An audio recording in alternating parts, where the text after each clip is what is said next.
bien, bonsoir à tous. Nous sommes heureux d'accueillir ce soir Olivier Moll, ingénieur et qui enseigne à l'école d'architecture de Grenoble, qui est membre de l'association et du laboratoire Cratère, et que nous avons invité dans le cadre du workshop L'abri d'urgence que nous organisons pour la deuxième fois à l'école, sur un workshop qui se déroule sur 3 journées avec plusieurs intervenants, dont Olivier fait partie. Et moi, je vais te laisser la parole très rapidement pour nous présenter ton expérience, ton travail, et puis voilà. Alors, pour Olivier Moll, que je connais depuis quelques années, on s'est rencontrés en Haïti, Vanuatu, Fidji, et il semble très pertinent dans le cadre de ce workshop, mais aussi de l'école d'architecture de Strasbourg, d'inviter quelqu'un qui enseigne dans une autre école d'architecture, l'école de Grenoble, et qui travaille sur des thématiques tellement importantes, où le rôle de l'architecte et de nous architectes et nous sachant la construction, on a un vrai rôle à apporter aux populations affectées, aux communautés locales, et pas pour apporter un savoir, mais pour les aider à organiser leur savoir, et pour vraiment parler de résilience. On utilise tous le mot résilience, on a le changement climatique, on a toutes ces choses-là. Et ça, c'est une vraie pratique architecturale, on va dire, où nous, en France, on a aussi une expertise mondiale. Cratère, je crois, c'est la chaire de l'architecture de terre, l'UNESCO, c'est ça? Chaire UNESCO, architecture de terre, culture constructive et développement durable. Voilà, on a dans une des écoles d'architecture en France la chaire de l'UNESCO, ce qui est quand même assez remarquable. Et comme je dis souvent, pour moi, Cratère, c'est une vraie success story à la française. Tous les gens de maintenant Cratère, je crois que c'est 500 experts dans le monde. Et moi, j'y rencontre sur le terrain et je rencontre des Guatémaltèques, des Mexicains, et ils sont tous passés par Grenoble et ils sont tous posés la question dans leur propre pays, leur propre culture. Dans mon pays, il y a une pratique, on utilise la terre, la brique de terre cuite. Où c'est que je peux travailler ça? Où c'est que je peux, dans le monde, où c'est que je peux aller pour compléter ma recherche? Eh ben, ils vont à Grenoble. Ils entendent parler de Grenoble, une école d'architecture de Grenoble. Et je trouve que c'est quelque chose qu'il faut remarquer et qu'il faut mettre en avant parce que c'est une vraie plus-value. Moi qui travaille plus dans le monde de l'humanitaire, d'urgentiste, depuis 12 ans, eh ben, je vois que ce que fait Cratère et Olivier, qui en fait partie, eh ben maintenant on réussi à ramener toute cette idée de résilience, de culture locale, d'architecture vernaculaire à la table de la réponse humanitaire. Donc je vais laisser Olivier faire sa conférence, et on a décidé de vous montrer, de faire un plus à la fin, et de vous raconter ce qui s'est passé il y a 1 mois et 2 semaines en Haïti, quelque chose de réel, et que ça va avoir un impact réel sur la vie et la reconstruction du peuple haïtien suite à l'ouragan Mathieu. Et donc on va vous raconter une anecdote, je le connais parce que j'étais dans la salle, et Olivier nous a aidé à préparer ça, donc voilà. À la fin, il y aura un petit bonus vidéo. Voilà. Olivier, c'est à toi. Mais déjà, merci d'être là et d'être présent et de prendre sur votre temps pour assister à cette conférence. Donc, je ne vais parler que d'une petite partie des activités de Cratère. Je présenterai Cratère au cours de cette présentation PowerPoint, juste très succinctement pour que vous ayez une idée de qui on est, ce que l'on fait. Mais je ne vais parler que de la partie appui à la solidarité internationale en s'appuyant sur la reconnaissance des intelligences locales, des savoirs locaux, des cultures constructives locales.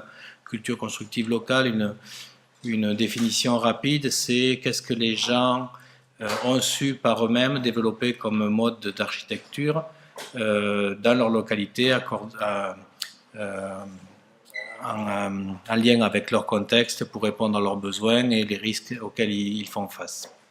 Donc c'est de l'architecture sans architecte, quelque part, c'est empirique, mais l'architecte a le devoir de comprendre ces intelligences et à les intégrer dans les réponses qu'il amène pour accompagner les gens dans leur développement. Donc voilà. Alors, je vais commencer par un peu la problématique.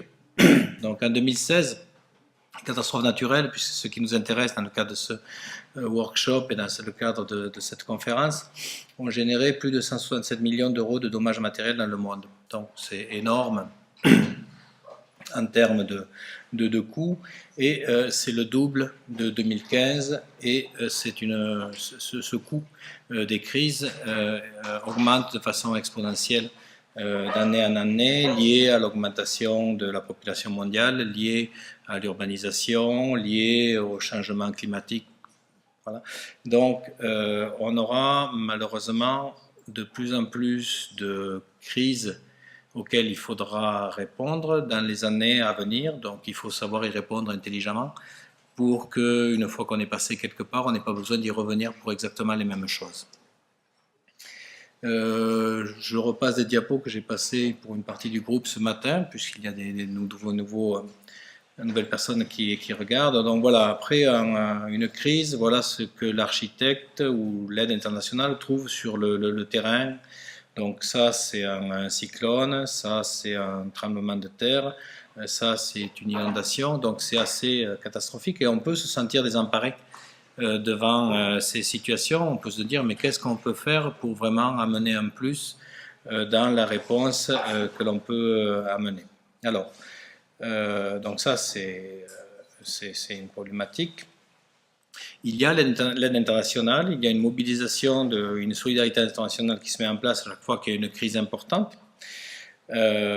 Si on regarde par exemple Haïti, suite au tremblement de terre de 2010, c'est plus bon, l'aide se chiffre en milliards de dollars.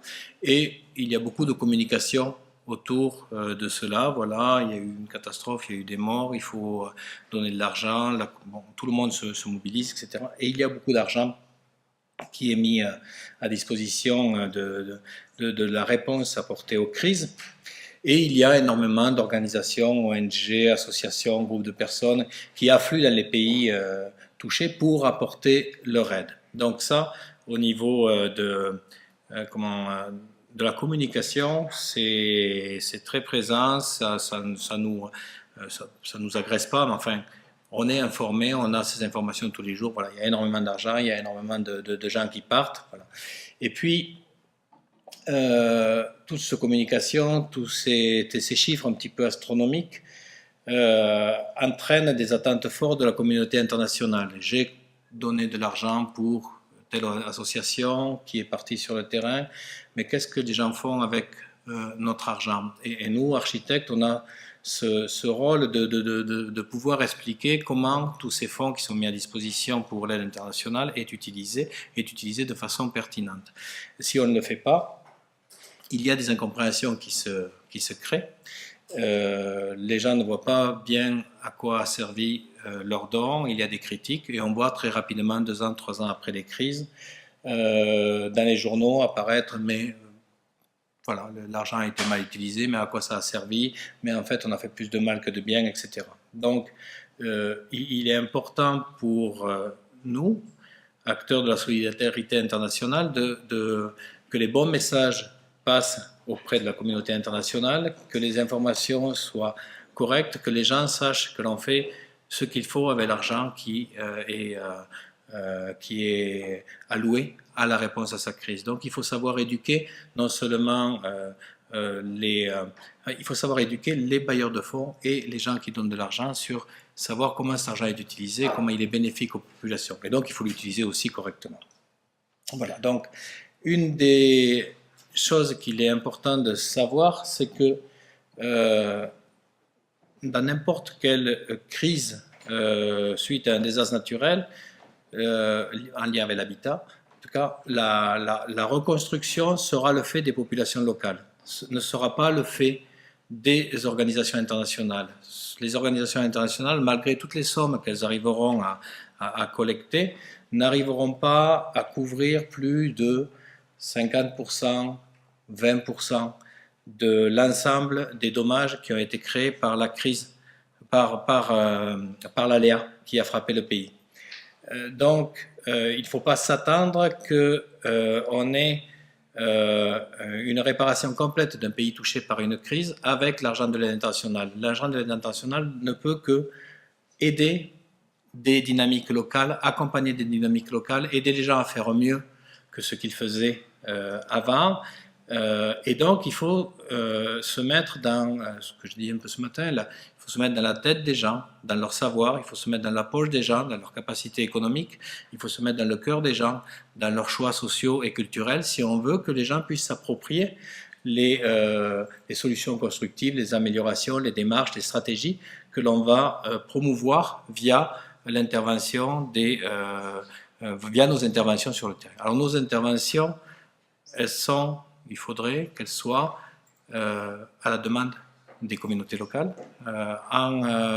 co-pensées, co-construites, co-définies, co-conçues avec les associations locales, les acteurs locaux, pour qu'on puisse arriver à se mettre dans la peau des gens pour les aider à faire ce qu'ils feront de toute façon, mais à le faire bien, à faire des choix informés.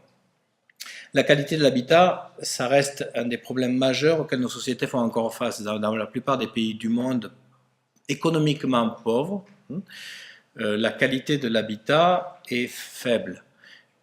Et il n'y a pas de miracle tant qu'il n'y aura pas une meilleure répartition des richesses dans le monde. L'habitat des pays économiquement pauvres restera un habitat fragile par rapport aux forces des éléments naturels auxquels ils peuvent être soumis, un tremblement de terre, un cyclone, etc. Même avec toute la bonne volonté du monde, faire un bâtiment, une maison qui résiste à un cyclone, c'est quasiment impossible. Je pense qu'un cyclone qui passerait en France, qui passerait sur Strasbourg, détruirait les maisons qui existent à Strasbourg. Il n'y a pas une maison résistante à cyclone 5 à Strasbourg. Ça n'existe pas. Donc, c'est une utopie de penser que l'on va réaliser des bâtiments résistants aux efforts qui vont lui être donnés par un cyclone, un tremblement de terre ou une inondation. C'est une utopie de penser qu'on va pouvoir servir tout le monde avec ce type de construction. Donc, il faut faire d'autres choix. Il faut faire des choix qui vont sauver des vies. Il faut faire des choix qui vont sauver les matériaux qui sont coûteux, de façon à permettre aux gens de pouvoir récupérer ces matériaux et reconstruire rapidement leur habitat, leur cadre de vie. Il ne faut pas chercher la prouesse technologique qui ne permettra de servir qu'à un habitant sur 100 touchés. Vous m'arrêtez si je dis des bêtises ou si n'ayez pas peur, vous pouvez. Voilà. J'ai l'habitude de dire des bêtises. Voilà. Donc, les solutions que l'on propose, il faut qu'elles soient pertinentes par rapport au contexte, il faut qu'elle soit appropriable par les gens, c'est-à-dire que puisque l'aide ne peut toucher que 20% des personnes affectées, il faut que notre action, l'action des sociétés civiles, l'action des acteurs locaux, soit un modèle, un exemple, amène un plus à ce que les 80% de la population non aidée va pouvoir prendre dans ce qui est amené par l'aide pour améliorer son propre habitat. Donc il ne faut pas réfléchir quand on conçoit un programme de reconstruction, d'amélioration de l'habitat, il ne faut pas réfléchir à nos clients, les personnes pour qui on va construire, il faut réfléchir à on va construire pour les voisins des gens qui vont recevoir la maison du projet, pour que le voisin puisse regarder, comprendre, s'approprier, avoir la capacité d'améliorer son habitat à travers l'exemple qui est proposé via le projet. Donc, les 20% de la population que l'on va, avec qui on va travailler, c'est souvent ce qu'on appelle les plus vulnérables qui doivent être identifiés par la communauté, pas nécessairement et certainement pas par nous imposés, par l'extérieur en tout cas. Il faut que ce soit un consensus, il faut que ce soit des démarches participatives qui permettent d'identifier ces plus vulnérables, mais il faut que les choix techniques, tout ce que j'amène, rentre dans le paysage finalement. Je pense qu'un bon projet, quelque part, c'est quand on passe d'un village où un projet est venu et on n'arrive pas à repérer quelque part, mis à part peut-être que certains matériaux sont neufs, mais qu'on n'arrive pas à repérer ce qui est du projet et ce qui n'est pas du projet. Par contre, il faut qu'il y ait dans l'intelligence, qu'il y ait une plus-value dans ce qui a été produit par le projet. Mais si on voit trop la différence, certainement qu'il n'y a pas eu une assez grande prise en compte des spécificités de l'habitat local. et des capacités des populations locales. Donc tout cela c'est reconnu, pensé, discuté à un niveau très haut, au niveau mondial par l'élite des gens qui réfléchissent là-dessus. Donc un effort important doit être fait pour réduire l'impact des risques naturels, c'est clair. Ça a été discuté à la conférence Shanghai par l'UNISDR en 2015 et puis aujourd'hui, c'est à l'ordre du jour. C'est à l'ordre du jour de se dire, ben oui, il faut travailler sur l'habitat, il faut améliorer l'habitat, il faut que la réponse d'urgence se traduise en building back safer, en mieux construire, en construire plus sûr dans les pratiques locales. Voilà. Aujourd'hui, c'est acquis que ces choses-là doivent être réfléchies. Après, comment ça se traduit dans les faits, c'est un peu plus compliqué. Voilà. Et il y a un constat aussi, c'est que la résilience sera effective seulement si les solutions proposées s'appuient sur les dynamiques et les ressources locales. C'est-à-dire que si j'ai un bon résultat avec l'argent du projet, mais que les gens n'ont pas la capacité de s'approprier ces savoirs, ben ça va s'arrêter là. Ça va s'arrêter là. J'aurai aidé 20% de la population à être plus armée face aux risques, mais j'ai 80% de la population qui va rester dans le risque, et la prochaine catastrophe, ben, je vais revenir pour refaire la même chose, refaire la même chose. Donc, par rapport à tout ça, il est indispensable, avant d'intervenir, je pense que c'est le boulot de l'archi, de toute façon, il est indispensable de comprendre son client, qui il est, qu'est-ce qu'il veut, qu'est-ce qu'il peut, comment il vit, avant de commencer à réfléchir, est-ce que je peux lui amener comme plus-value à travers mon expérience professionnelle, ma compétence, etc. Donc, pour ceux qui auront la chance de travailler dans ce domaine-là, si vous montez dans l'avion en sachant ce que vous allez faire sur le terrain, il vaut mieux que vous restiez à l'aéroport et que vous ne montiez pas dans l'avion. Partez avec des méthodes, partez avec l'envie, avec de la curiosité, avec un savoir-être, avec une posture, quoi. Et trouver des solutions avec les gens parce qu'ils en ont plein. Si vous partez avec les vôtres, vous n'allez même pas voir celles que eux ils ont. Et donc je vais illustrer ça par certaines études de cas. Donc là, on est en Vanuatu. On en a beaucoup parlé aujourd'hui, mais je crois que c'est la première fois que je vous montre les images. Donc, l'habitat au Vanuatu, c'est toutes ces maisons. C'est-à-dire l'habitat n'est pas comme chez nous un bloc avec des chambres, une cuisine, un salon, etc. Il est composé d'une chambre d'été, la maison sur pilotis, un stockage, le petit habitat triangle là-bas derrière au ras du sol, et puis une cuisine d'hiver, non une cuisine pardon, oui d'hiver oui, qui est ce bâtiment un peu massif ici. Alors au Vanuatu, donc Xavier était là-bas, il en reparlera certainement, il interviendra dessus, il ne pourra pas s'empêcher. Voilà. 90% de l'habitat détruit par un cyclone, une quinzaine de morts, dont une dizaine de touristes dont les bateaux se sont renversés, et 3 personnes qui sont mortes dans le pays parce qu'un mur en parpaing ciment leur est tombé dessus. Voilà. C'est absolument incroyable. Comment, avec un habitat comme ça, on ne peut avoir qu'aussi peu de victimes, et tant mieux. Ça veut dire que les gens là-bas, ils prennent des cyclones tous les 5 ans, tous les 6 ans, tous les 7 ans, depuis des centaines d'années, et ça veut dire qu'ils ont leur solution. Et si je viens sans être choqué par ces chiffres, sans que ça m'interpelle, il y a de grandes chances que je fasse des grosses bêtises. Donc 90% de l'habitat détruit, je suis un technicien, je suis un ingénieur, je suis un archi, je me dis mais il faut améliorer cet habitat, il faut faire en sorte que cet habitat il soit plus solide. C'est pas possible d'accepter qu'avec nos schémas à nous, que 90% de l'habitat soit détruit par du vent, même si c'est du vent très très très très fort. Voilà. Mais si je ne mets pas ça en lien avec mes 3 morts, il y a un truc, ils ont un secret, quoi. Voilà. Et donc si je décide ça en montant dans l'avion, ou si je décide ça dans le bureau de la capitale, la façon dont je vais intervenir, si je ne suis pas allé voir, essayer de comprendre pourquoi ils s'en sortent, je vais faire des bêtises. Alors, comment ils s'en sortent? C'est ils ont dit le vent il est trop fort. De toute façon, il est trop fort pour nous. Hein. Moi, ce que je veux, c'est, j'habite dans une île, il fait très chaud, il fait humide, etc. Donc l'été, quand il fait chaud et humide, je veux une baraque, une maison confortable. Et ça, c'est ma maison sur pilotis. Le vent circule, c'est frais, tout ça, voilà. Mais le vent, il est trop fort. Hein. Si le vent, il vient, ben, cette maison, je ne veux pas qu'elle me coûte cher et je veux qu'elle soit rapide à refaire.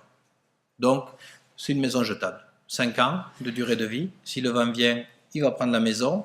Si le vent m'a pris ma maison, et si je suis vivant, en 2 semaines, 1 semaine et demie, je refais ma maison et je continue ma vie. C'est rien, quoi. Donc, pensez avec la culture des gens. Maison jetable. Vous m'arrêtez s'il y a des questions. Hein. Ouais. Si vous dites qu'effectivement ça fonctionne comme ça a toujours fonctionné comme ça, qu'ils ont toujours été plus morts, pourquoi vous allez les aider? Exactement, l'aide internationale est là. Et la problématique du monde aujourd'hui, avec la mondialisation, etc., c'est que tu vas avoir de l'aide, tu vas avoir des gens qui vont se déplacer. C'est comme ça, c'est naturel, quoi. Tu vas avoir cette aide internationale. Donc, et si tu n'as pas des gens sensés, hein, qui sont capables de dire attention, vous voulez les aider, mais faites attention à ce qu'ils ne perdent pas leur culture. Et c'est important de faire en sorte que les gens ne perdent pas leur culture, parce qu'aujourd'hui, tu es agressé par la télévision, tu es agressé par l'information, tu es agressé par plein de choses, tu es agressé par de nouveaux matériaux qui arrivent sur le terrain, par l'économie, par le mondialisme, etc. Donc, agressé, ou simplement en relation avec, informé. Tu as accès à ça. Et si tu ne... Et les gens qui font les choses par empirisme ne sont pas toujours conscients de l'intelligence qu'ils portent dans leur savoir, qui est portée par leur savoir. Et donc, si tu n'as pas la capacité de redonner ce savoir, de redonner cette fierté aux gens avec les choses qu'ils maîtrisent, hein, ben tu tues ces savoirs, tu entraînes les gens vers autre chose, comme autre modèle qui va être plus dangereux. Ils mettront longtemps à revenir à des choses qui n'ont pas été valorisées, qui ont été dévalorisées, hein, et qui risquent de les mettre en danger. Et ça, c'est partout. Je pourrais prendre énormément d'exemples sur des savoirs intelligents, parasismiques, paracycloniques, protection des inondations, etc. Énormément de choses qui perdent leur sens technique pour avoir un sens esthétique. Les gens perdent ce savoir, perdent la compréhension des savoirs qu'ils avaient, et s'ils n'ont pas la chance de tomber sur un vieux sage du village en disant « mais non, attends, ça c'est pour telle raison, pour telle raison, pour telle raison », ou sur des référents, comme une école d'archi, un ingénieur, une ONG, un gouvernement qui leur dit « non, la plage de rive, ça vous parle ce que c'est une plage de rive ?» À peu près, c'est la plage, là il y a l'atoll, la plage comme elle est là. Vous verrez que dans tous les pays où il y a des vents forts, des vents violents, vous avez une plage très bien décorée. Très décorée. L'école d'archi de Marseille a fait des essais en soufflerie pour la Guadeloupe et la Martinique, sans penser à cette histoire de décorer. Là. Ils sont arrivés à la conclusion qu'une protection en métal avec des trous, des creux, perturbe le vent et empêche au tôle de s'arracher. Donc il y a une vraie intelligence à faire des plages décorées. Tu vas en Haïti aujourd'hui et pour des raisons économiques, les gens gardent l'esthétique mais réduisent la hauteur de la plage de rive, la ramènent à quelques centimètres de hauteur, 3 cm au lieu des 20 cm classiques, et ça n'a plus aucun effet par rapport au vent. Donc l'aspect esthétique est gardé. D'accord ? Et les gens ont oublié le savoir scientifique que eux ont développé de nature empirique, quoi. Et si tu n'es pas capable de redonner ce savoir aux gens, ben ils le perdent parce qu'ils en ont oublié le sens, pour des raisons économiques, des chocs culturels, des choses comme ça. Donc, alors pourquoi on y va ? Peut-être pour faire en sorte qu'au moins, ils ne perdent pas les valeurs et les choses de valeur dont ils disposent pour garder leur richesse, peut-être pour les aider à garder leur richesse. Voilà. Je ne sais pas si ça répond, si ça ne répond pas. En tout cas, c'est une grosse question. Hein. C'est l'échelle, oui. C'est l'échelle, oui. Une société comme ça, c'est un truc dans les pays qui a plus de race au monde. ils sont habitués à des catégories 1, des catégories 2, des catégories 3. Et là, c'est la catégorie 5, le plus gros qu'ils aient jamais eu. Et là, on parle de l'habitat, mais il y a l'eau, il y a l'éducation, il faut aussi construire des écoles. Il y a plein de choses. Il y a énormément de choses. Et l'aide humanitaire d'urgence, c'est l'urgence, c'est de l'AFCD. En plus, en ce moment, il y a des questions de sécheresse. Donc l'échelle, la sécheresse fait qu'à un moment donné, ils ont besoin d'une aide, d'un support. Si l'aide internationale vient, c'est parce qu'elle vient comme ça. C'est que le gouvernement du pays dit j'ai besoin d'aide. Donc ce qui est important, ce qu'on explique là, c'est ces moments-là où il y a ce besoin, il faut qu'on le fasse bien. Et qu'on en profite pour travailler sur les choses. Et puis peut-être la suite les commentaires sur la deuxième maison vont peut-être aussi t'aider à voir comment ça peut se traduire. Hein. Donc ça s'appelle un imanten ou un imatkiskis. Hein. Et donc ça, c'est un abri anticyclonique. Voilà. Donc les gens, ils ont ces maisons, confort, et ils ont cette maison-là qui est tout à fait inconfortable, sombre, basse, très solide. Hein. Et en cas de cyclone, toute la famille va aller dans cette cuisine d'hiver parce que c'est un bâtiment qu'on l'utilise, donc on l'utilise comme cuisine. D'accord. Le fait de l'utiliser comme cuisine, on cuisine à l'intérieur, ça fume, c'est un insecticide, ça traite le bois. Voilà. Donc ça préserve ce bâtiment. C'est fait avec des bois très spéciaux en forme de défense d'éléphant, 4 mètres de long, 1,50 m planté dans le sol, des trucs comme ça, imputrescibles naturellement. Voilà. Donc tu as tout ça. Ça te fait une structure comme un tipi. Voilà. Il y a des renforts horizontaux tous les 40 cm, ce qui fait qu'une branche cassée par le vent ne peut pas pénétrer parce que la maille est trop serrée. Et puis, Xavier l'a bien expliqué plusieurs fois, toute la famille rentre dedans, les enfants se mettent au milieu, les femmes tiennent les renforts horizontaux les plus bas, les hommes tiennent les renforts horizontaux les plus hauts. La maison est pleine à craquer, il n'y a pas la place de se bouger dans la maison, et l'homme, les habitants font partie de la structure qui permet de résister au cyclone. Et bon, si on ne voit pas ça, au début, quand on est arrivé avec Xavier, il y avait une grosse question de dire, bon, on va montrer aux gens comment ils améliorent ça là-bas. Et après avoir discuté tout ça, et le discours était, il ne faut pas que les gens arrêtent de faire ça. Le reste est moins important. Le reste est moins important parce qu'on n'arrivera pas à faire des maisons résistantes. Pour des tas de raisons, parce que le cyclone, c'est un truc au Vanuatu. Mais c'est un milieu salin, donc de l'eau salée. C'est un milieu volcanique, donc des cendres volcaniques. Donc, j'ai vu des aciers gros comme mon pouce, au bout de 20 ans, qui n'étaient pas plus gros qu'un fil de fer à ligature d'acier. Donc, tout ce que tu vas faire qui va être résistant au temps zéro, le jour où tu vas mettre les clés, 10 ans, 15 ans après, c'est foutu.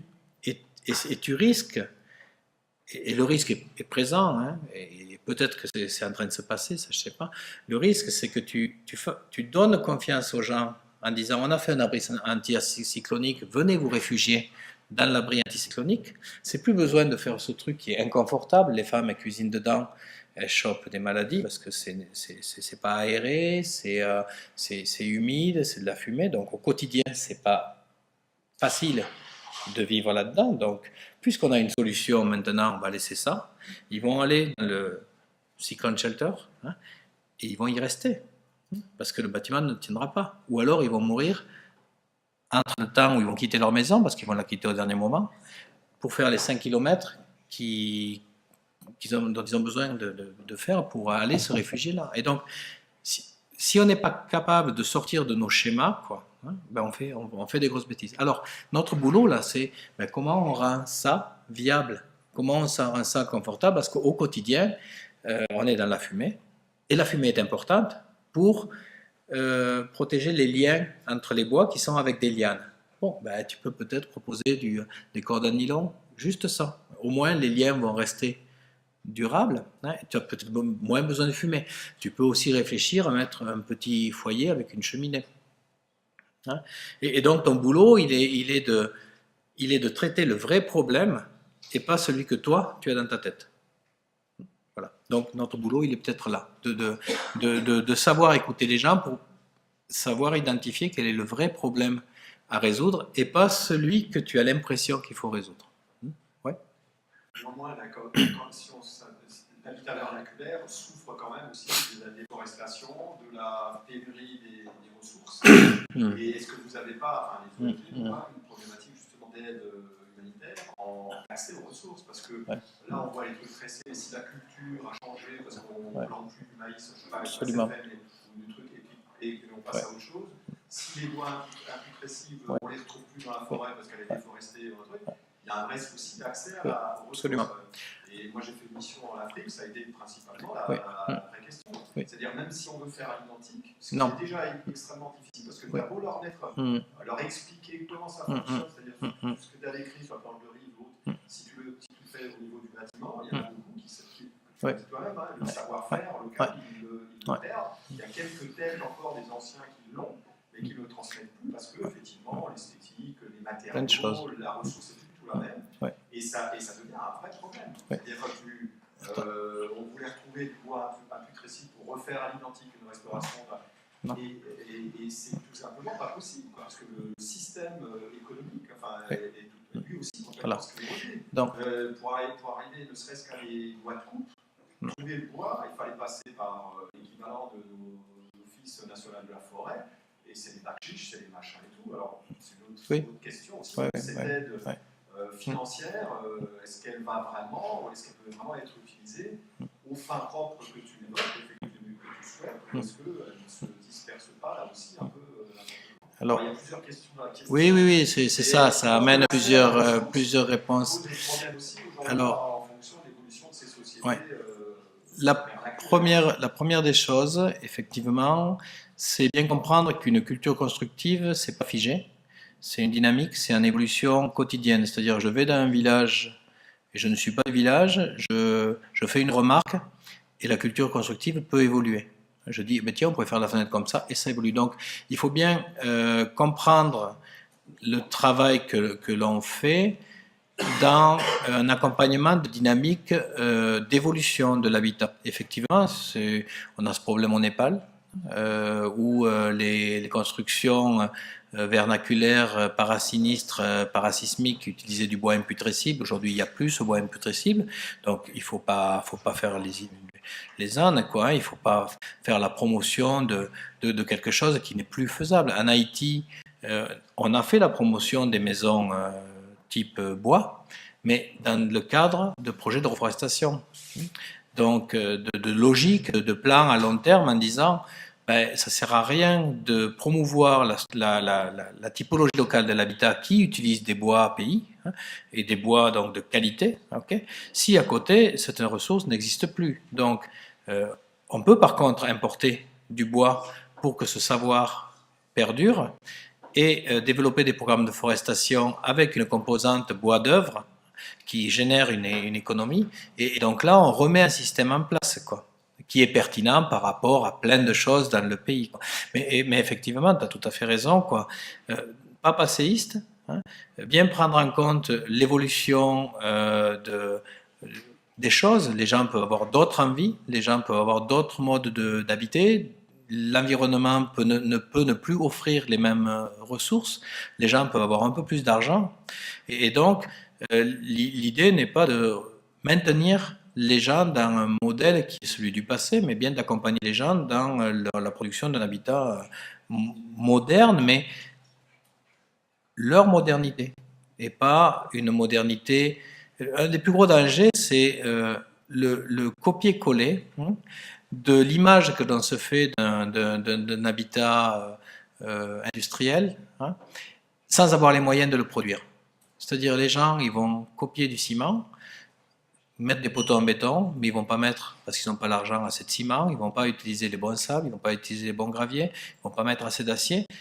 Et donc, ils ont une image de quelque chose, mais ça ne tient pas, c'est dangereux. Et ils ont mis tout leur argent là-dedans, et ils vont en plus en mourir, Voilà. Donc, c'est comment on fait pour maintenir au moins les savoirs, ça tu l'as bien dit aussi, maintenir les savoirs, ça veut dire les réenseigner, les valider scientifiquement, rendre leur fierté aux gens de ces savoirs, c'est-à-dire avoir un comportement avec les détenteurs de ces savoirs qui valorise tous ces gens. On me pose la question tout le temps sur l'architecture de terre, mais les gens n'en veulent plus. Les gens n'en veulent plus à partir du moment où je viens et que je porte un regard sur leur habitat en terre en disant vous vivez là-dedans, c'est sûr que les gens ils vont pas me dire qu'ils en veulent, quoi. Mais si je leur dis mais vous vivez là-dedans, c'est pas pareil. Voilà. Donc je crois que notre attitude amène une attitude miroir des gens par rapport à l'objet dont on parle. Oui. Est-ce que vous avez un exemple d'un projet où vous avez dû justement intégrer un matériau qui n'était pas forcément présent dans la culture constructive à la base, mais où c'était nécessaire parce que il n'y avait pas le bon matériau à disposition? Est-ce que c'est déjà arrivé?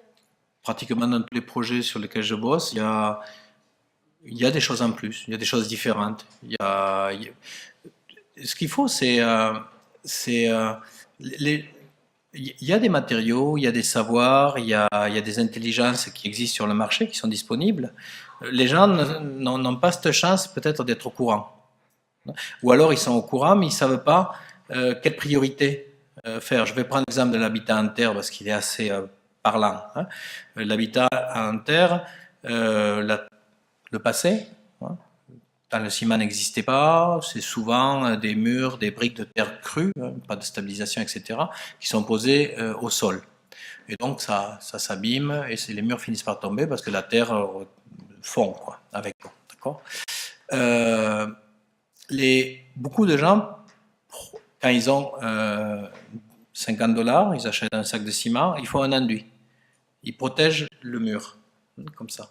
On n'a jamais vu un mur en adobe qui tombe, en adobe, donc c'est la brique de terre crue, qui tombe parce qu'il est abîmé par son milieu. Il tombe toujours parce qu'il est abîmé du bas. Et cet argent, et donc, par contre, des maisons en terre bien faites, sans enduit, j'en connais qui ont des centaines d'années. Voilà. Et donc, si on arrive à dire, tu as $50, tu veux acheter un sac de ciment, protège la base de ton bâtiment. Le mur, tu t'en fous. Le mur, tu vas le protéger avec du ciment, avec ton enduit. Ça va créer plus de problèmes que de solutions. Tu ne vas pas voir la dégradation, mais elle va se faire à l'interface entre le mortier et ton mur, et tu vas avoir gaspillé ton argent. Donc c'est souvent, les gens sont confrontés à de nouveaux matériaux, ils ont une image de comment ils peuvent l'utiliser, ils ont une image de comment les bâtiments se dégradent, et là c'est ton boulot d'archi, d'ingénieur, de professionnel, de dire si tu fais ça, il va se passer ça. Si tu fais ça, il va se passer ça. Si tu fais ça, il va se passer ça. C'est $50 ou €50. La meilleure façon de les utiliser, c'est peut-être ça ou ça ou ça. Et puis lui, il choisit s'il a compris, s'il n'a pas compris. S'il n'a pas compris, il fera son expérience, il développera son empirisme, quoi, voilà. Et s'il a compris, il a sauvé un petit peu d'argent pour faire autre chose avec cela. Ça va ? Et donc, il n'y a pas un seul projet où on n'a pas amené aider les gens à tirer meilleure partie de l'évolution de leur environnement. Ça va ? Et ça, c'est plus une amélioration. Parce qu'en soi, le matériau terre, ça reste le matériau terre. Oui. C'est une évolution du savoir-faire. Mais moi, ma question, c'était plus est-ce qu'une fois, vous avez eu besoin de vraiment changer de matériau parce qu'il y avait une situation où finalement, avec les matériaux locaux, changer carrément tout. Alors oui, au Bangladesh, oui. Au Bangladesh, il y a des endroits où il n'y a plus de bois de qualité pour faire les poteaux. Et ce qui est développé, qui est sur le marché aujourd'hui, c'est pas nous qui l'avons fait, c'est les Bengalais, je sais jamais dire, Bangladais, je sais pas, qui l'ont fait. C'est des poteaux béton armé, mais bien fait, qui sont sur le marché. Aujourd'hui, il y en a partout, c'est disponible. Bon, mais c'est ça, la culture constructive aujourd'hui, c'est le poteau béton, et puis c'est tout. Et donc nous, quand on a travaillé au Bangladesh, vous verrez des photos après, ou même juste après, on a fait avec le béton, parce que c'est la culture constructive du moment là. Et puis voilà, quoi, c'est pas à nous de nouveau à décider ce que les gens doivent faire, c'est comprendre ce qu'ils font et les accompagner d'une façon la plus pertinente possible dans des choix, avoir des choix informés. Okay. Après, dans mon métier, on a eu des fois à faire la promotion de matériaux complètement différents. on en est revenu. Tout ce qui était dans les années 60, 70, 80, ce qu'on appelait technologie appropriée, où on ne regardait que l'aspect technique des 4 piliers du développement soutenable, quoi, ben ça ne marche pas. Parce qu'il y a une trop grande... enfin, ça peut marcher dans des milieux où les gens... où l'habitat n'a pas la même valeur peut-être qu'un milieu rural, ou donc un milieu urbain, peut-être tu peux passer sur d'autres choses, des choses très différentes, quoi. Mais quand l'habitat est tout construit, quand il est le fait des individus, etc., il y a tellement de choses autour de l'acte de construire et de ce qu'il représente, etc., que c'est très difficile de passer à des systèmes totalement différents. À un moment, on disait bloc de terre comprimé stabilisé, ça parle peut-être à quelques-uns d'entre vous, c'est une façon de revaloriser la daube, qui est l'abri de terre crue. C'est pas vrai. C'est pas vrai, c'est pas le même type de client, c'est pas parce qu'il y a de la terre que les gens peuvent le faire. D'un côté, on a une technique très simple, où il y a très peu d'investissement, où il y a un savoir-faire fort, mais simple. De l'autre côté, il y a un savoir-faire sophistiqué, il faut des équipements, etc. Voilà. Donc, il ne faut pas, faut pas mélanger les choses, quoi. Bon. Okay. Donc voilà, Vanuatu, accepter que les gens n'ont pas la même vision de l'habitat que nous et ont des solutions, et notre action est plutôt de promouvoir la continuité et l'intelligence de cela à tous les niveaux. Au niveau du gouvernement aussi, le gouvernement est parfois déconnecté des réalités de sa population. Il a une image de ce que devrait être son pays ou de ce que pourrait être son pays, et les gens ont d'autres réalités. Donc bien, voilà, on a tout ce travail à faire. Du coup, la conférence va durer longtemps. Hein. Okay. Donc, Bangladesh, donc, désolé pour ceux qui ont déjà vu cette image, là on est sur les bords d'une rivière. Tous les 5 ans, la berge de cette rivière fond, hein, au niveau des crues de la rivière, et les populations qui habitent sur la digue sont obligées de déplacer leur habitat. Voilà. Donc tous les 5 ans, ces villages doivent être déplacés.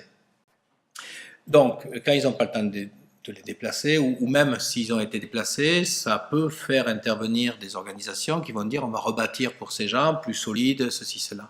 Mais ces gens, ils ont développé des savoirs qui permettent à la maison d'être démontée en 30 minutes.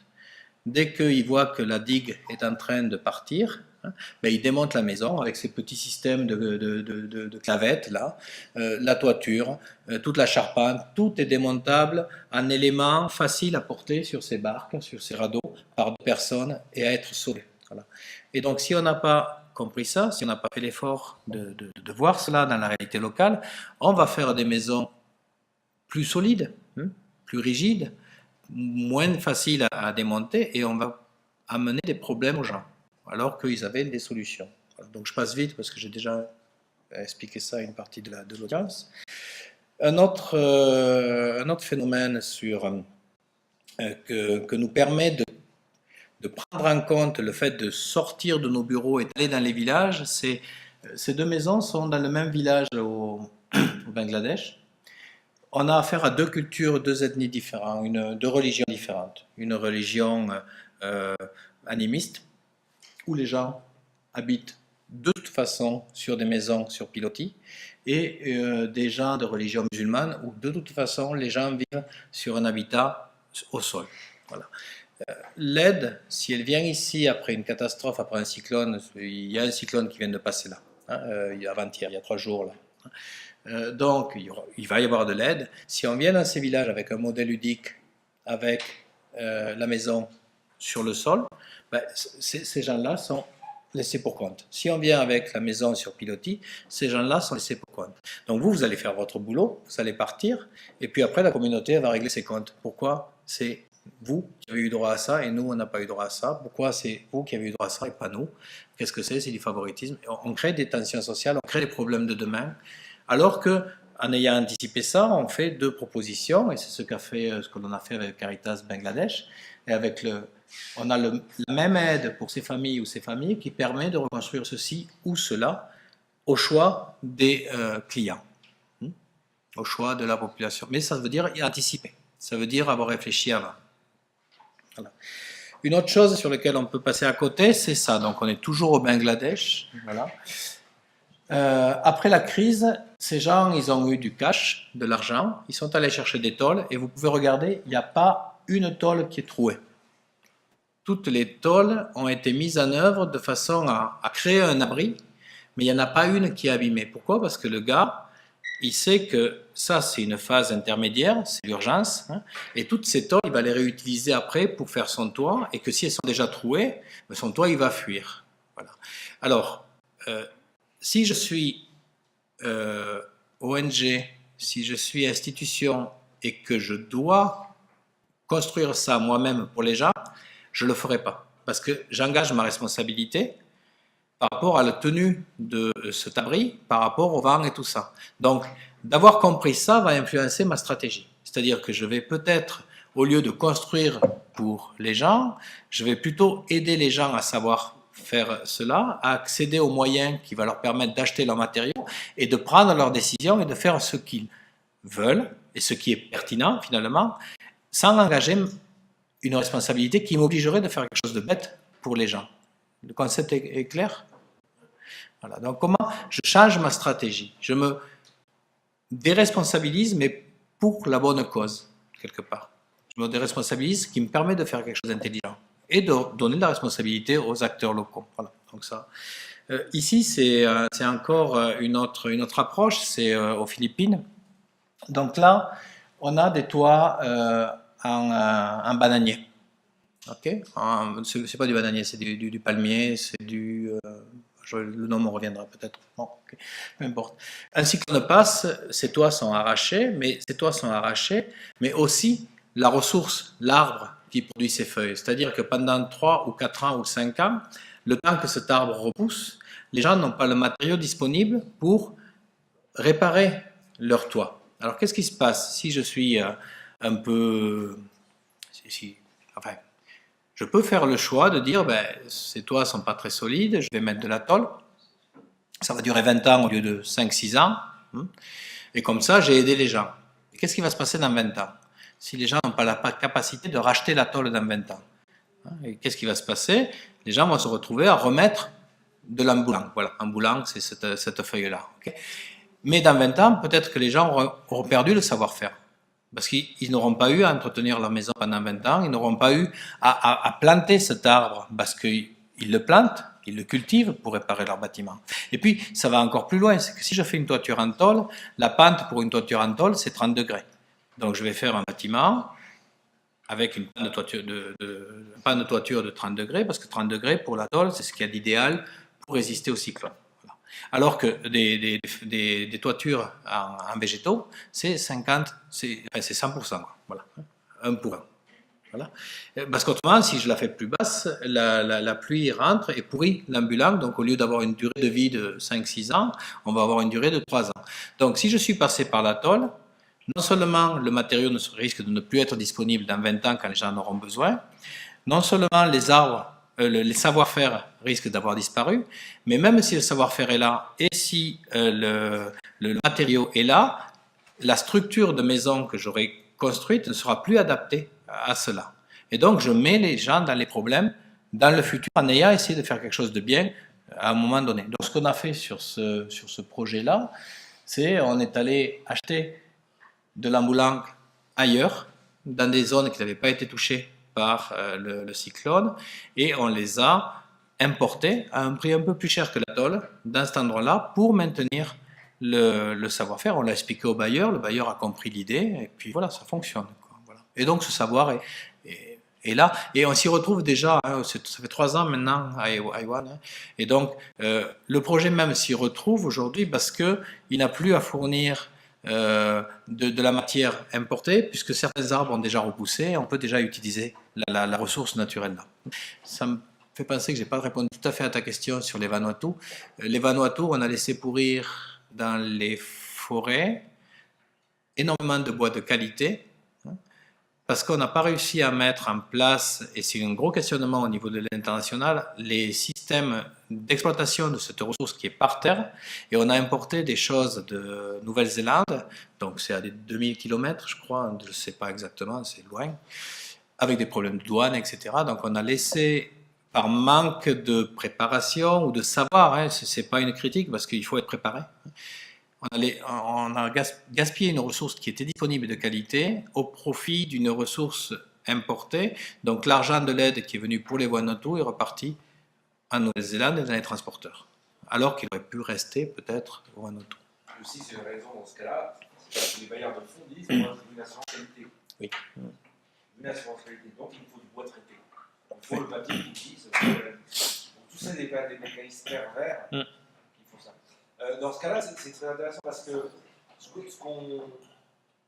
les gens demandent la tôle ondulée est le matériau mondial. S'il y a un matériau global, ça tombe on peut tout faire avec. Notre rôle, c'est de dire non, tu ne peux pas mettre de ton ondulé là-dessus. Parce que le prochain cyclone, c'est tout qui part. On a un vrai risque. Et si eux voient, ah ben oui, les étrangers là, ils nous disent mais de la tôle, c'est super, moi, ben, je vais mettre de la tôle aussi. Et donc c'est pas, ils vont faire du copier-coller. Un exemple aux Philippines, on a fait des dessins pour montrer qu'il a fait une contrevente en bois. On a fait une affiche de sensibilisation.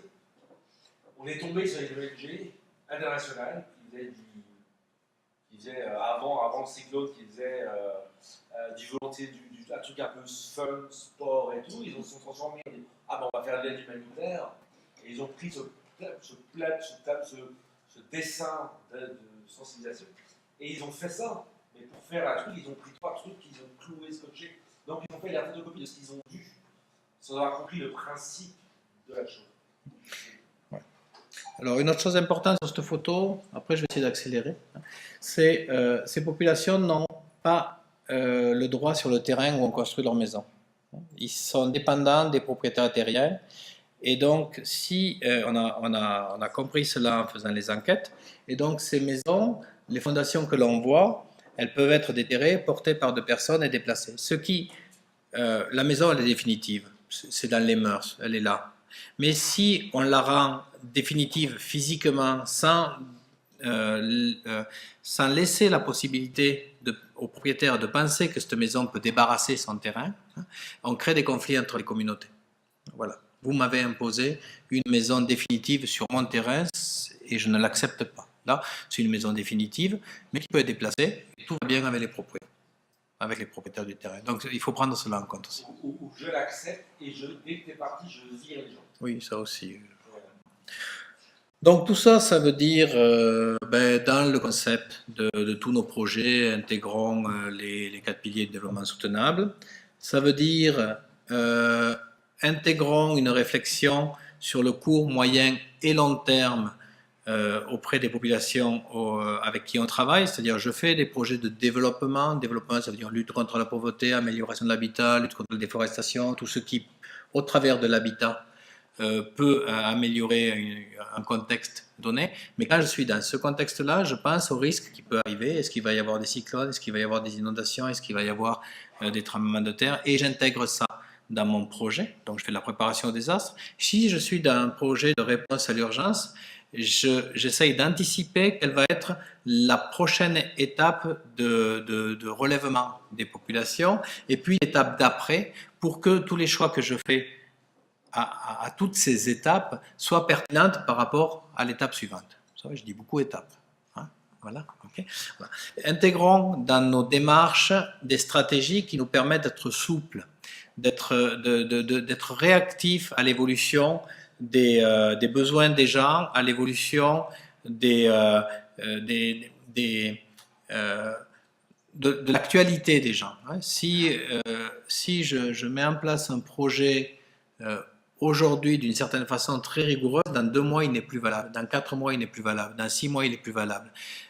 Donc soyons conscients de cela et donnons-nous la possibilité dans la façon dont on écrit nos projets, dans la façon dont on développe nos budgets de projets, donnons-nous la possibilité de pouvoir évoluer, de pouvoir adapter le projet à la réalité. Okay? Alors, pourquoi Cratère? Je fais une petite présentation de Cratère, là-dedans.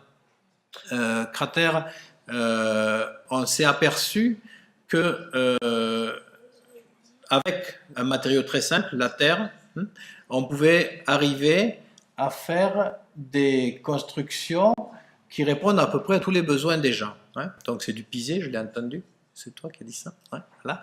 Donc c'est du pisé dans le bassin dauphinois. C'est là où Grenoble existe. C'est de l'adobe, de la brique de terre crue dans la région toulousaine. C'est de la bauge, de la terre empilée dans le bassin rennais. C'est du torchis en Alsace, en Normandie, etc., à Paris, voilà. Donc cette terre, qui est un matériau très, très faible, finalement, permet de faire ce type de construction.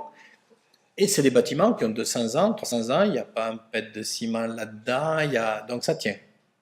Donc voilà, on s'est aperçu de ça quand les gens qui ont créé Cratère se sont dit, mais quel mode de construction, quelle typologie, quelle logique architecturale pourrait permettre de répondre aux besoins d'habiter du plus grand nombre dans le monde. Voilà. Ils étaient partis sur le bois au début, puis en fait, rien qu'en sortant de leur bureau et en allant voir les maisons qui existaient autour de l'école d'archi de Grenoble, ils se sont aperçus que tout était en terre. Voilà. Ils se sont aperçus aussi que c'était absolument pas documenté. C'est-à-dire qu'il n'y a aucune façon de savoir à l'époque comment on fait des maisons en terre. Et ils se sont aperçus que ce savoir était en voie de disparition, c'est-à-dire que les gens qui savaient, ils avaient 60 ans, 70 ans, et souvent les gens de 60 ans qui savaient encore faire du pisé, c'est parce que quand ils avaient 10 ans, leur papa, qui était un piseur, les avait mis au boulot. Donc on a développé toute une capacité d'abord de s'intéresser au savoir des experts locaux, et de documenter ces savoirs, et de transformer ces récits d'artisans en documents scientifiques. Donc de prouver que ça fonctionne, parce qu'à partir du moment où on est capable d'écrire des savoirs et de justifier scientifiquement que c'est comme ça que ça marche, comme ça que ça marche, comme ça que ça marche, ça peut devenir une règle de bonne pratique. Une bonne pratique, ça peut devenir une norme, ça peut s'enseigner, ça peut se transférer, ça existe. Sinon, ça n'existe pas.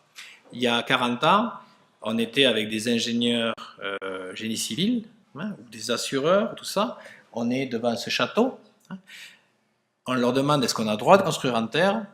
Non, ça ne tient pas. Mais ce château, il a 300 ans. Oui, mais non, la terre, ça ne tient pas parce que je n'ai pas la règle, je n'ai pas la preuve, je n'ai pas le calcul, je n'ai pas ceci. Et je comprends tout à fait le gars qui a une responsabilité à assumer et qui ne sait pas pouvoir s'accrocher sur quoi que ce soit pour justifier qu'il a le droit de faire ça. Donc, on a cette sensibilité du fait que partout dans le monde, les gens ont su développer des architectures pertinentes. Alors, on a bâti notre réputation sur l'architecture en terre, mais quand je prends l'avion, j'oublie que je suis connu pour mon expertise en terre, et je vais au Pakistan et je fais de la pierre, et je vais au Bangladesh et je fais du béton armé, et je vais à... Voilà, je fais ce que... Je comprends ce que les gens font, moi, mon équipe, les gens qu'on forme, vous. C'est comme ça qu'il faut faire. Enfin, ou que je recommande de faire. Voilà. Bon, alors, créé dans les années 70, Cratère, c'est une asso, 1901. C'est un laboratoire de recherche et c'est des enseignants au niveau de l'ENSAG. Au niveau des reconnaissances que l'on a, c'est une chaire UNESCO, donc, qui valide un savoir, une qualité d'enseignement que l'on partage aujourd'hui avec 35 universités dans le monde, qui fait le réseau de 500 personnes dont Xavier a parlé. Ce n'est pas des cratères, c'est des gens qui ont la philosophie, le mandat et qui l'appliquent, mais sur des ressources sur lesquelles on peut s'appuyer. C'est un LabEx, laboratoire d'excellence, qui est depuis 2010, donc qui nous permet de mettre des thésards, des postdocs, de faire des recherches spécifiques, donc celle que Xavier va présenter, le petit cadeau bonus à la fin. Là-bas. Donc je passe là-dessus, et donc on enseigne, on fait de la recherche et on fait de l'application. À peu près 80% application, 10% recherche. Ça c'est à l'époque, non aujourd'hui c'est 30%, 30%, 30%. Puisque on a des budgets avec le LabEx, on a des budgets avec pas la chaire UNESCO. Notre objectif, c'est mieux gérer les ressources naturelles, contribuer au développement durable, améliorer ses conditions de vie, lutter contre la pauvreté, tous les grands titres que vous trouverez partout, on essaye c'est ce qui nous fait bouger. Voilà, donc c'est une certaine volonté d'aider les gens à s'émanciper et à être les maîtres de leur propre avenir et développement. Voilà. On a 3 programmes, donc on travaille sur le patrimoine, on travaille sur la recherche, on travaille sur l'habitat. ce dont je vous parle là, c'est une partie de ce que l'on fait sur l'habitat, c'est sur le lien urgence, réhabilitation, développement en post-catastrophe. Et on fait un lien évident pour nous, et on ne saurait pas faire autrement. On apprend sur le terrain, on diffuse sur le terrain, on comprend sur le terrain quels sont les manques par rapport à la science, donc on identifie les manques, donc on fait de la recherche sur ces manques. Une fois que les résultats de la recherche donnent des données scientifiques, on enseigne ça et on diffuse le savoir. Et c'est un cercle sans fin qui nous permet d'être au contact de la demande sociale. Si on était juste enseignant, on n'arriverait pas à voir l'évolution de la demande sociale. Si on était juste ONG, c'est ce qui pêche au niveau de certaines ONG, on ne capitaliserait pas, malheureusement. On ferait à chaque fois, on ferait. Tandis que là, on est obligé de digérer ce qu'on apprend sur le terrain, de le comprendre pour l'enseigner, pour l'appliquer. Voilà. Okay. Donc, une étude de cas au Bangladesh. Voilà, le Bangladesh c'est un pays vaste, il y a des tremblements de terre, il y a de la sécheresse, il y a des inondations, il y a des cyclones, il y a des flash floods. Donc, il y a plein de types d'aléas naturels sur l'ensemble du pays. Donc, on travaille là-bas depuis 2007. Petit à petit, on a découpé le pays en zones contextuelles homogènes. On a étudié les savoir-faire dans chacune de ces zones, les cultures constructives et leur évolution dans chacune des zones. Et on a développé des savoirs pour améliorer l'existant, savoir réparer des bâtiments abîmés, promouvoir des modèles qui permettraient d'être plus pertinents par rapport au contexte local. Ceci en mettant en place auprès de nos partenaires des logiques de préparation au désastre. C'est-à-dire, dans chaque contexte, on se pose la question, s'il y a une maison qui est cassée par un cyclone, comment on intervient? S'il y en a 10, comment on intervient? S'il y en a 100, comment on intervient? S'il y en a 1000, comment on intervient? Parce que le niveau d'échelle impacte bien sûr sur les ressources naturelles locales qui vont être exploitées, sur les compétences à mobiliser pour mettre en place ce projet, etc. Donc, on fait cela là-haut, et puis on se pose la question, voilà, si la ressource, on la trouve aujourd'hui à l'étranger, comment demain on peut trouver cette ressource au niveau du pays? Architecte, ingénieur, maçon, ceci, cela, matériaux. Si la ressource, elle est disponible au niveau du pays, comment on peut demain l'avoir disponible au niveau de la région? Alors, soit c'est en faisant de la réforestation, soit c'est en formant les gens, ou alors c'est en faisant évoluer le modèle technique que l'on propose pour qu'il soit plus pertinent par rapport au contexte où je dois le mettre en place. Donc, cette réflexion de préparation des désastre, comment je vais répondre à une catastrophe, et je suis prêt, donc je peux être efficace et pertinent par rapport à la lutte contre la pauvreté, etc. Et comment je fais évoluer mon modèle et je mets des activités annexes en place pour faire en sorte qu'un maximum de l'argent investi dans la réponse à la crise reste localement, parce qu'on est toujours dans un problème de pauvreté. Si les gens font des maisons qui ne sont pas les mieux ou suffisamment bien, quoi, c'est parce qu'ils n'ont pas l'argent de le faire souvent. Donc, faisons en sorte que l'argent de l'aide reste dans le pays aidé pour que ça nourrisse l'économie locale et que ça permette aux gens de mieux faire évoluer leur habitat. Dans les programmes de développement, là on est en Ouganda, en RDC, là c'était une construction de bâtiments scolaires. On est dans une zone inondable, donc on a fait des modèles d'architecture qui sont pertinentes, qui sont... enfin là, je suis un petit peu, je sais pas, humble là, qui nous semblent logiques par rapport à ce que les gens peuvent faire eux-mêmes. Mais en dehors de cela, on a formé les services de l'État et les services du corps enseignant à savoir comment gérer une crise. C'est-à-dire, dans une crise, il y a des jeunes femmes, des femmes enceintes, il y a des handicapés, il y a tout ça. Comment on organise la gestion des espaces où les gens vont se réfugier pour que ce soit bien fait? Où est-ce qu'on va stocker la nourriture? Où est-ce qu'on va faire la cuisine? Est-ce qu'on a prévu 2 latrines ou est-ce qu'on a prévu 15 latrines? Si on a prévu 15 latrines, on va réduire le risque de choléra. Voilà. Si on n'a prévu que 2 latrines, ça va être surexploité, il va y avoir des tas de problèmes d'hygiène, etc. Donc voilà, comment on anticipe aussi au-delà du bâtiment, mais l'usage des bâtiments que l'on construit et l'organisation des gens qui les gèrent pour être armés pour un des désastres éventuels. Ce que l'on fait aussi, donc là j'aborde Haïti, c'est... Oui. Une question. Là, ça veut dire que vous gérez spécifiquement le risque. Parce que la question que je voulais te poser aussi, c'est par rapport à l'habitat, comme je parle d'habitat, il y a l'habitat individuel, on va dire, mais il y a aussi tous les espaces communs, enfin, tu vois, les écoles, alors tu en as parlé là, mais lors de catastrophes, très souvent, on se préoccupe aussi très vite de rebâtir les structures d'enseignement, ou alors là, c'est les abris collectifs. Avec, et ça change un peu le... Enfin, ça fait qu'il y a plusieurs temps d'intervention en même temps, non? Disons, où tu veux répondre? Quand tu réponds simultanément à la question de l'habitat, à celle des espaces communs, à celle des espaces d'urgence, de gestion d'urgence, dans le temps du moment, quoi, et de celui à venir. Et ça fait quand même plusieurs champs d'intervention simultanés, quoi. Et est-ce que là, les ONG sont... Ou est-ce que vous partagez les tâches, ou est-ce que une même ONG va pouvoir répondre en partant à plusieurs, je ne sais pas. Alors, pour un ONG, il va pouvoir faire plusieurs choses, mais la réponse qui est très importante, c'est dans le cadre de réponse de l'État de développement. Les bâtiments type école vont être la responsabilité du public, du gouvernement. Et donc, on va être coordonné par le gouvernement dans une approche étatique publique. Jamais l'habitat. L'État ne va quasiment jamais aider les familles à reconstruire leur habitat, parce que c'est déjà tellement compliqué pour eux, et leur responsabilité primaire, c'est ça.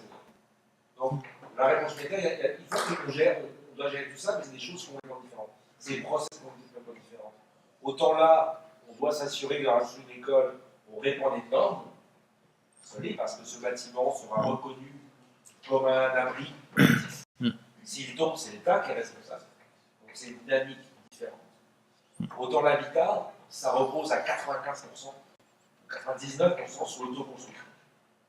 Sauf que tu peux aussi penser, selon les situations locales, que les espaces communs sont issus d'une pratique tribale ou, je sais pas comment, communautaire, tu vois.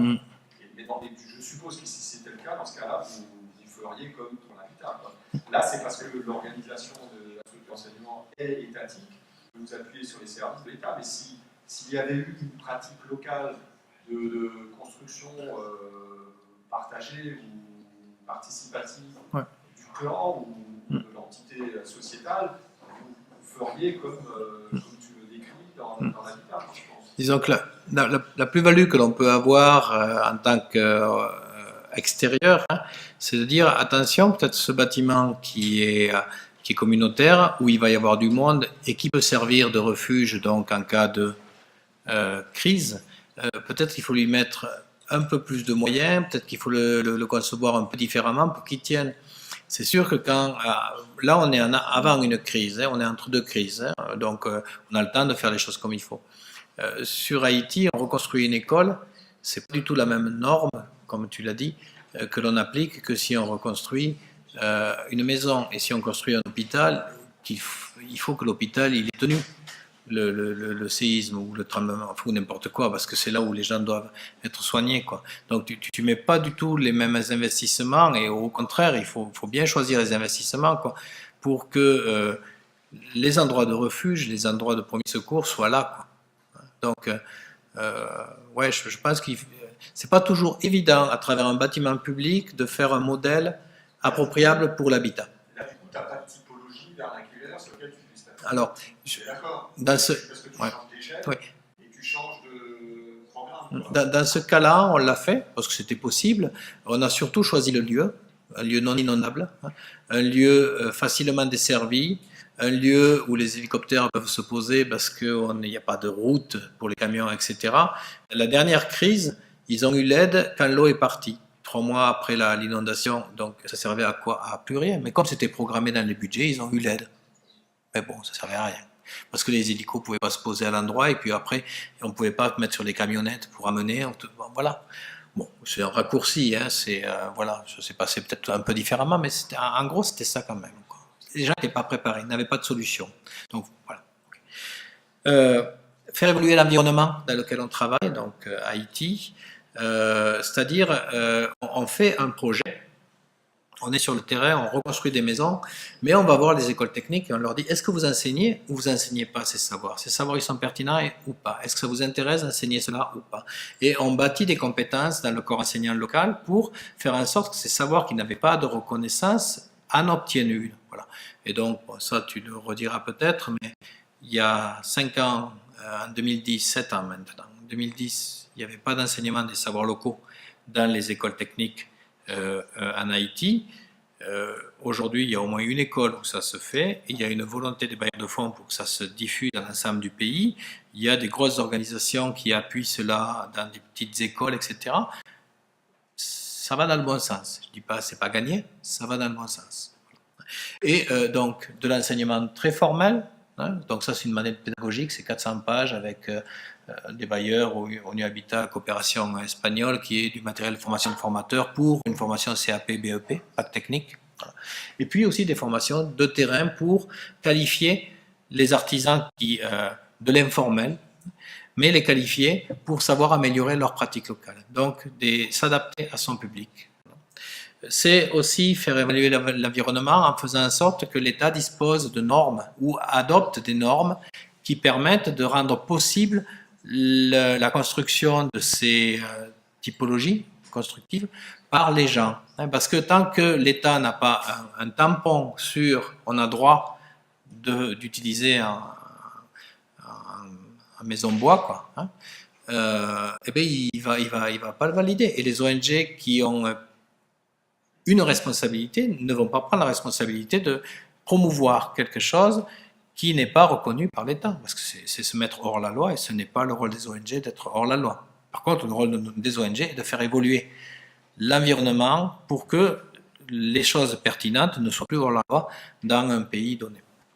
Donc, ça veut dire notre contribution à nous, hein, c'est développer des outils, des méthodes, des guides techniques pour faire en sorte que tous les acteurs qui partent sur le terrain aient accès à au moins quelques méthodes qui leur permettent d'aller sur le terrain et d'être capable de voir l'intelligence locale, d'analyser. Voilà. Donc ça, c'est ce que l'on fait dans le cadre de la recherche.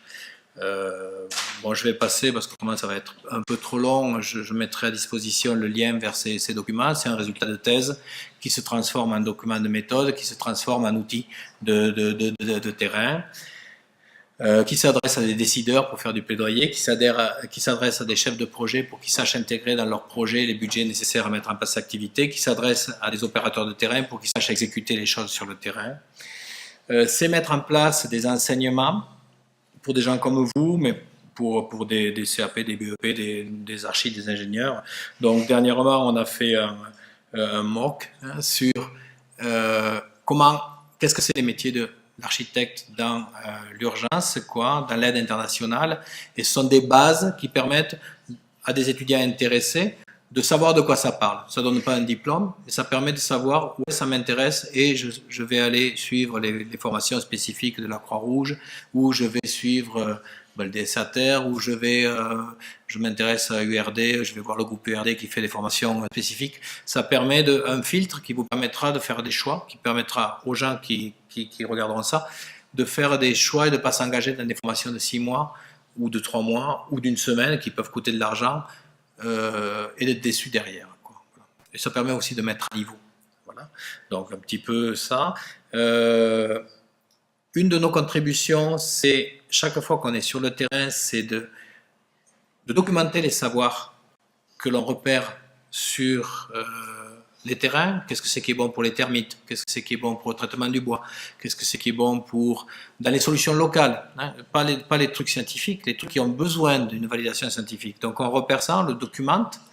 On discute avec nos partenaires, Secours catholique, Croix-Rouge, Fondation Abbé Pierre, Fondation de France, de la priorité pour nous, acteurs de terrain, c'est de trouver une solution pour rendre l'habitat plus résistant au séisme avec des matériaux locaux. Donc nous, on compile tous les savoirs que l'on a accumulés sur cette question spécifique, et avec nos partenaires, écoles d'ingénieurs et autres, on valide ces savoirs. On essaye de bien comprendre comment ces savoirs locaux fonctionnent réellement, de façon à leur donner une valeur scientifique, et de façon à pouvoir restituer ce savoir compris aux acteurs qui vont ensuite le diffuser sur le terrain. Voilà.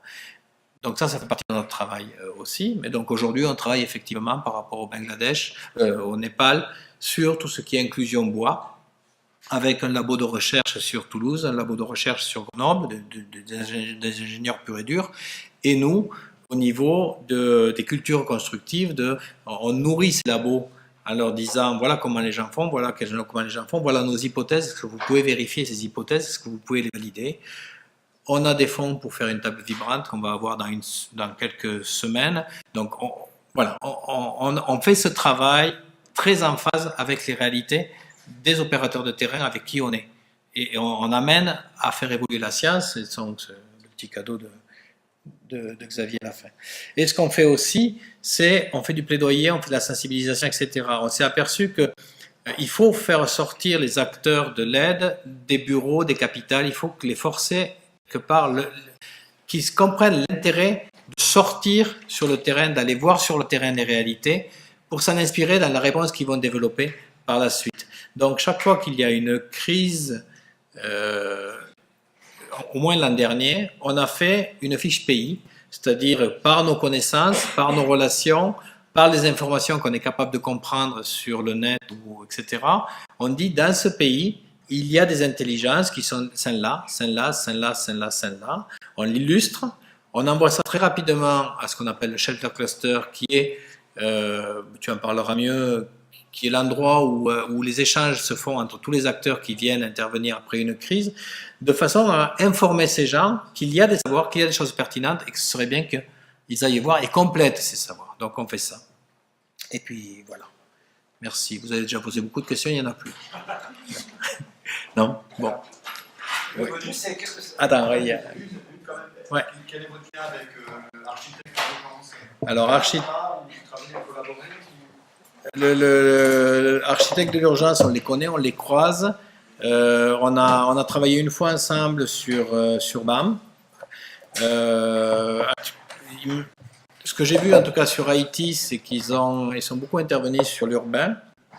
Nous, nos approches, je pense, notre méthode est applicable à l'urbain, mais plus dans les dynamiques de la société civile que dans l'acte de construire en lui-même. Et je pense qu'architecte d'urgence est plus spécialisé dans la construction, mais je ne veux pas dire de bêtises. Je les croise régulièrement, moi et l'équipe, dans des conférences, dans des ceci, dans des cela. Mais bon, c'est vrai qu'on n'a pas eu à travailler, on est concurrents quelque part, hein, concurrents parce qu'il y a la concurrence aussi. Compris dans la méthodologie ou pas? Dans la méthodologie, nous on a je pense qu'on a une méthode dans l'urgence qui découle d'une expérience dans le développement. Donc de prendre le temps de regarder, d'anticiper, de s'informer, etc. dans une vision long terme. Et architecte d'urgence, c'est peut-être plus spécialisé dans l'efficacité à très court terme de la réponse. Voilà. En fait, la réponse média, c'est une galaxie. Une galaxie avec plein d'acteurs, qui ont des mandats différents. Et architecte d'urgence, ils ont une niche où ils ont une approche très architecte. Alors, nous, la prochaine est plus transversale. Donc là, je vais vous montrer quelque chose qui... vous voyez, ça date d'avril 2017. Je ne vais pas mettre le son parce que c'est en créole haïtien. J'ai fait le test et apparemment ça ne passe pas. Même si contre le cas haïtien, ça passe. Tu connais? Non, on a écouté. Oui, j'ai fait écouter. Alors l'histoire de ça, c'est que Olivier, vous parlez de Shelter Cluster, et moi, c'est ce que je fais. Quand il y a une crise internationale, la Croix-Rouge ou les Nations Unies lead la coordination support au gouvernement. Donc mettre en place la table où tous les acteurs vont venir s'asseoir pour définir ensemble comment on répond. Et puis, après 31 en 2010, il n'y avait aucune connexion entre ce nœud de coordination, ce niveau de décision humanitaire et développement, et ce que fait Cratère avec les niveaux communautaires.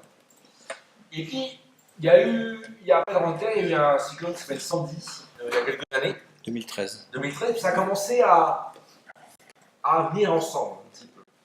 Et puis cette année, vous savez qu'en octobre, il y a eu Mathieu. Énorme cyclone qui a dévasté une grande partie d'Haïti, qui a un impact énorme sur le pays, qui a peut-être plus d'impact au long cours que le tremblement de terre. Et autant le tremblement de terre a affecté l'urbain, la capitale, il a permis au gouvernement et à Haïti de se renforcer. On dit souvent qu'Haïti c'est un échec. Non, il y a eu des choses qui ont été faites. Haïti a pu développer ses premières politiques de logement, a pu définir son cadre normatif en béton, maçonnerie chaînée, urbain. Et Haïti, c'est un peu un modèle de la France, dans le sens où c'est très jacobin, tout se passe en capitale. Et là, ça ne se passait pas en capitale, Mathieu. Ça se passait en urbain, en rural. Et dans toute réponse humanitaire, il y a réponse humanitaire, et puis à un moment donné, il y a le gouvernement qui dit bon, ben, ok les gars, qu'est-ce qu'on fait? Comment on reconstruit le pays? Et ça s'est passé il y a un mois et demi. Et où le président du pays, notamment élu, est alerté, va visiter, revient en capitale et dit bon, il faut un plan, une stratégie. Donc je vous charge, vous, mes ministères, de vous mettre ensemble, les acteurs, et de m'aider à comprendre ce qu'on doit faire. Et dans mon rôle, là, j'étais déployé avec l'Organisation internationale de l'immigration, les Nations Unies, où mon rôle là, c'est de faire la connexion entre la réponse humanitaire, tous les acteurs du logement, et les différents ministères des travaux publics, et ainsi de suite. Et on se retrouve dans une salle où il y a des gens, des êtres humains, qui doivent définir des recommandations stratégiques. Et pour plein de raisons, l'histoire d'Haïti, le renforcement de l'urbain, le cadre normatif, forcément, les gens dans la salle disent eh ben, on va reprendre sur la tremblement de terre. On va faire du béton, on va faire des maisons en béton, 50 mètres carrés, qui est complètement décalé du tissu de construction et d'habitat des zones affectées de Mathieu, qui sont des gens très vulnérables, qui survivaient, qui produisaient des fruits, des légumes. Mais ils ont tout perdu. Et pourtant, leur habitat, c'est l'autoconstruction. C'est l'habitat qui est... Et puis cet habitat rural haïtien, c'est aussi une richesse. C'est le patrimoine d'Haïti. Que quand vous allez à Nouvelle-Orléans ou à Cuba, c'est à cause d'Haïti. Parce que quand Haïti est indépendant, les gens ont exporté la culture haïtienne à Nouvelle-Orléans. Si par exemple le cigare cubain, s'il y a des cigares à Cuba, c'est à cause d'Haïti. Parce qu'on a exporté. Donc Haïti a une force comme ça. Et quand on se retrouve dans une salle, et qu'il faut convaincre des gens, il faut trouver des arguments. Et ce qui est passé il y a 2 mois, il s'est passé un moment assez incroyable. C'est pour ça que je vous explique la vidéo. Je vous la mets en marche. Donc, pour convaincre, pour rendre réel ça, on a fait cette vidéo. Mais c'est une haïtienne qui travaille dans la d'organisation qui s'appelle Katie Jean Clévequer. Je le rends hommage ici. On a montré ça. On a montré ça aux gens de Port-au-Prince, aux gens des ministères. Et ça, c'est quoi? C'est une femme qui a été supportée par les programmes d'approche cratère et qui a construit une maison vernaculaire, comme à l'ancienne, mais et puis cette maison elle a résisté à l'ouragan. Et là, elle explique, elle, habitante, femme, ce que ça veut dire pour elle, ce qu'elle a compris, et pourquoi elle est fière de sa maison. Et pourquoi c'est technique. Oui, c'est ça. Et regardez, ma maison, elle a résisté. Et là, quand on montre un reportage comme ça, une interview comme ça, ça convainc les gens. Parce qu'on parle de l'humain. On parle des hommes et des femmes, justement.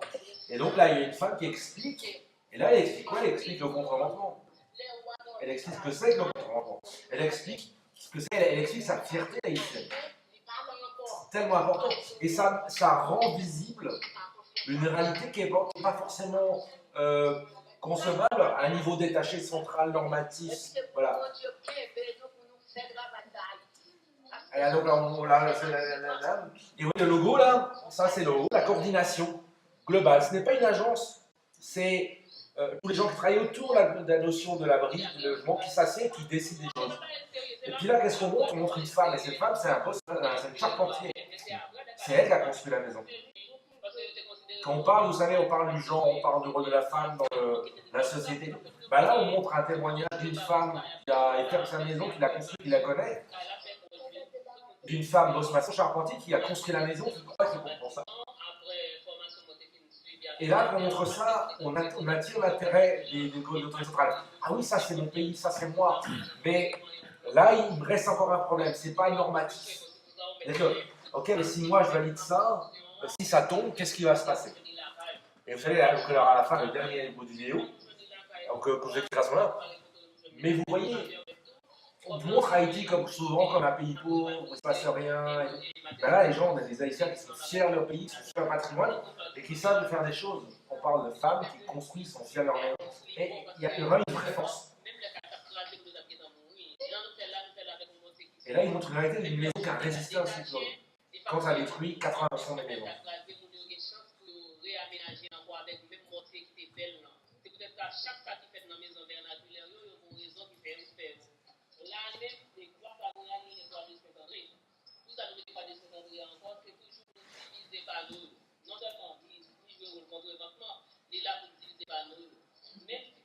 Et ce qu'il faut savoir aussi, c'est que sur la réponse, parce qu'on a développé des liens entre Cratère et les Nations Unies et Croix-Rouge, ben les formations qui sont données au staff humanitaire sont données par des partenaires locaux de Cratère. Donc en Haïti, sur cette réponse, réussi à connecter un petit peu les points, à faire que la réponse humanitaire et post-urgence, elle est connectée avec ces approches-là. Et ça, c'est un travail de 7 ans en Haïti, ça vit pas par pas. Mais maintenant, c'est là.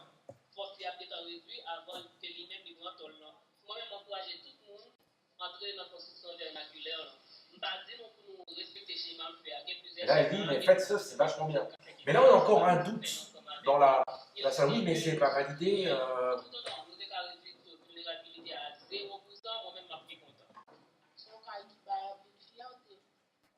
La fierté, et là, on a montré ça. Et ça explique. Donc ça, c'est dans le cadre de nos activités de recherche, c'est quoi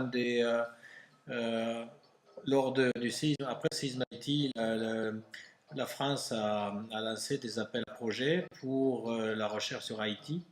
Et on en a eu un, on a mis un thésard sur... Ah, c'est fini déjà. Donc on a mis un thésard sur un ingénieur sur la pertinence de ces approches constructives par rapport au séisme. On a pu construire un bâtiment à l'échelle 1 sur une table vibrante, on l'a testé. Et c'est la table vibrante qui est cassée dans la maison. Voilà. Et ça, et quand on montre ça à des gens du gouvernement, regardez ce qu'on vous a montré avant, on l'a testé. Et là, on a mis la même énergie contre terre, ça résiste. Et après, il faut 200%. Donc après, puisqu'elle n'a pas cassé à l'équivalent du tremblement de terre, bon, c'est assez complexe, mais bon, elle n'a pas cassé au premier test. Donc on a doublé la vitesse et l'accélération, elle n'a pas cassé. On a triplé la vitesse et l'accélération, elle n'a pas cassé. On est passé à ce que les laboratoires de recherche font sur la Guadeloupe, le signal millénaire, le truc le pire qui peut se passer à la Guadeloupe. On a fait 100%, ça n'a pas cassé. On a fait 200%, ça n'a pas cassé. On a fait 300%, ça n'a pas cassé. On a fait 380%, il y a un triangle qui est cassé. Et après, la machine ne pouvait plus. Et donc ça, ceci sans réparer, sans améliorer, sans renforcer. C'est-à-dire toute l'intelligence de ces maisons haïtiennes, c'est qu'elle fuit le risque. C'est-à-dire le problème d'une maison, c'est que d'un objet, c'est qu'il a une résonance. Et à partir du moment où le séisme produit l'oscillation, enfin met la maison en résonance, elle explose, comme la Castafiore quand elle chante et avec le verre là. Voilà. Et ces maisons, elles s'adaptent. C'est-à-dire qu'il y a une partie qui se déforme, paf, elle n'est plus en résonance. Elle fuit, elle danse, elle évite le risque. Et donc elle n'est jamais en résonance. Et c'est ça qui la sauve à chaque fois. Voilà. Et donc le résultat de ça, c'est que quand on a montré ça dans la salle, le ministère du planning, qui était en charge, il a eu un moment, on a montré la vidéo, il a eu un moment physique, il a fait je veux ça. Et ça, c'est justement, quand tu disais quel est le rôle de la solidarité internationale, c'est aussi ça, c'est ces liaisons, cette solidarité pour aider exactement quoi à s'organiser et à monter en puissance et à faire le lien. Résultat, ce document où on a réussi à convaincre et les gens ont dit ok, et on a réussi à introduire en plus des approches étatiques, on a réussi à mettre cette approche-là dans le document qui a été présenté au cabinet du gouvernement d'Haïti. C'est ça aussi la solidarité nationale et c'est aussi la puissance du travail de ce que fait l'école d'archi de Grenoble. Alors maintenant, c'est pas fini Haïti, parce qu'il y a énormément d'acteurs qui se sont emparés du modèle, du produit, en oubliant que le produit c'est le résultat d'un processus et que n'importe quel produit, même intelligence, s'il n'est pas mis au bon endroit, avec les bonnes personnes, etc., il devient une aberrance.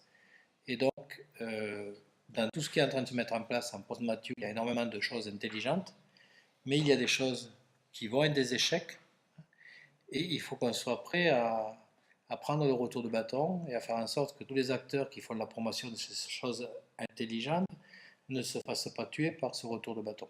Donc il faut anticiper le fait qu'il y a des choses qui vont marcher, il faut savoir les mettre en valeur, il y a des choses qui ne vont pas marcher et il faut que les gens soient capables de l'expliquer et d'argumenter sur comment on évitera, on tirera les leçons apprises de cette action menée en post-Matthew pour faire de nouveau mieux le coup d'après. C'est jamais fini, quoi. C'est dommage, mais c'est comme ça. C'était voilà le cadeau bonus de la fin de la conférence. Maintenant tu peux. Ouais.